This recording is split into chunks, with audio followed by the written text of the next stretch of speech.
Welcome to Volunteer Scotland Disclosure Services existing PVG scheme member application form training for enrolled organisations. We're going to look at completing the existing PVG scheme member application form. This application is to be completed by the applicant and the organisation. However, please check with the applicant that they are already a current member of the existing PVG scheme. The fields marked in yellow are mandatory fields and may require additional information. Part A. A1. Scheme membership statement countersigned are not available through Volunteer Scotland Disclosure Services. Scheme record. You should select this option if you are an existing member of the PVG scheme but have not been previously checked for the workforce that you have selected at A2. A3 must then be crossed no. For example, you have previously been checked for children and now you need to be checked for protected adults. A2. Please mark the workforce you will be carrying out regulated work with. A3 would be no. A4 will be no. A5 and A6 are for additional information. Scheme record update. You should select this option if you have previously been checked for the workforce that you have selected at A2 and have been issued with a scheme record for this workforce. A3 must then be crossed yes. For example, you have previously been checked for protected adults and another organisation wishes you to work with protected adults. A2, please mark the workforce you will be carrying out regulated work with. A3 will be yes. A4 will be no, and A5 and A6 is for additional information. Please note, if an applicant has been checked for both workforces and is now working with one workforce, then this will be a scheme record update. Part B. This section is to be completed by the applicant. B1.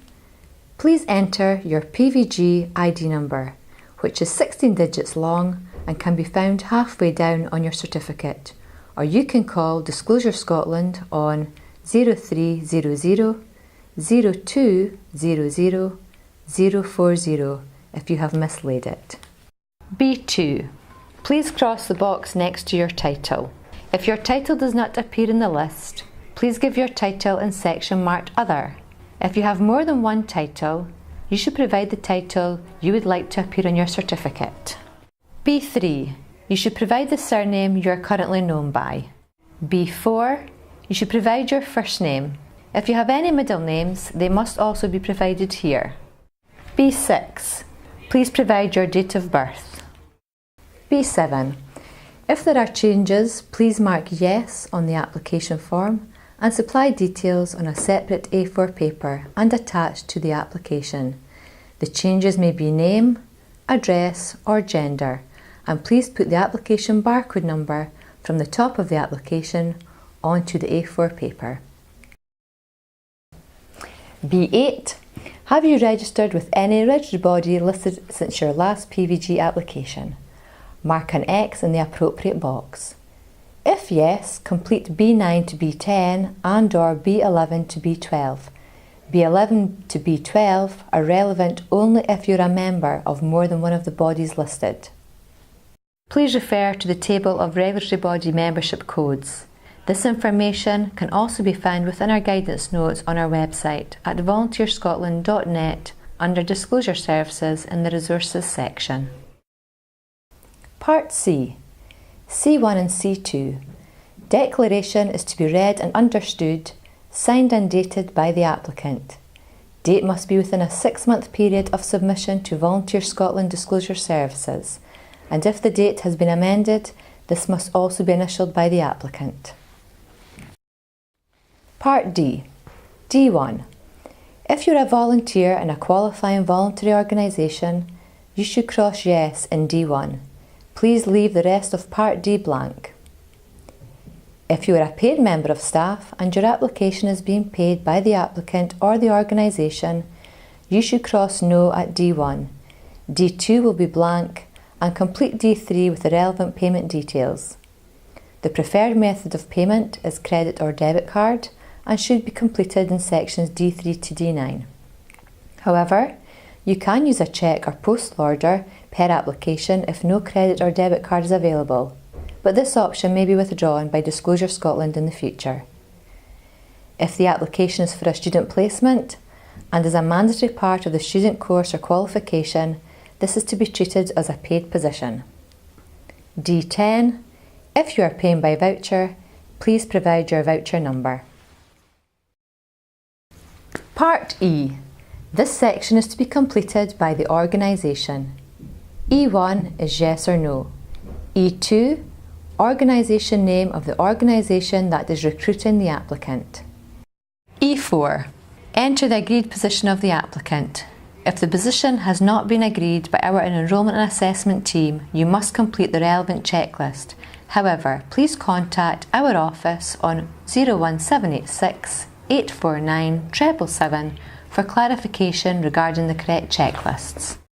E6 to E8. Please cross the documents you are checking to confirm the identity of the applicant. If you are checking documents other than those specified, you should cross Other and detail the documents at E7 and E8.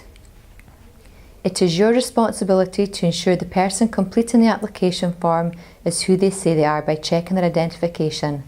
The minimum identification you should check is either one document with a photograph and one document with their current home address. Please note that these must be two separate documents.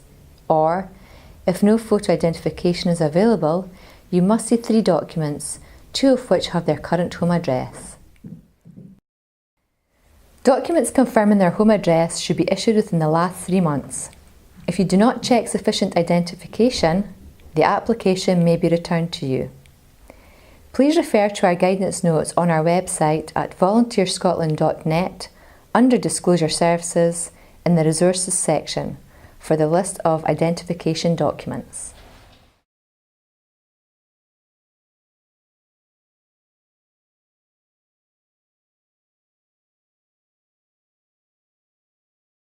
If the applicant has recently changed their name and their identification documents are in their previous name, you're required to check further identification.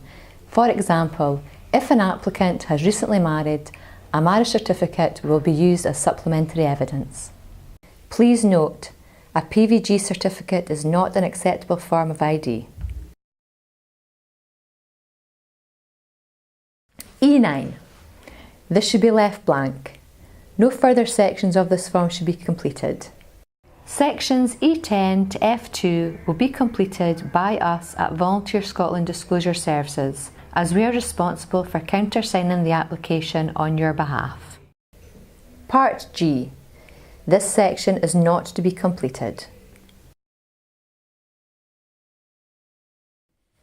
Completing the cover sheet.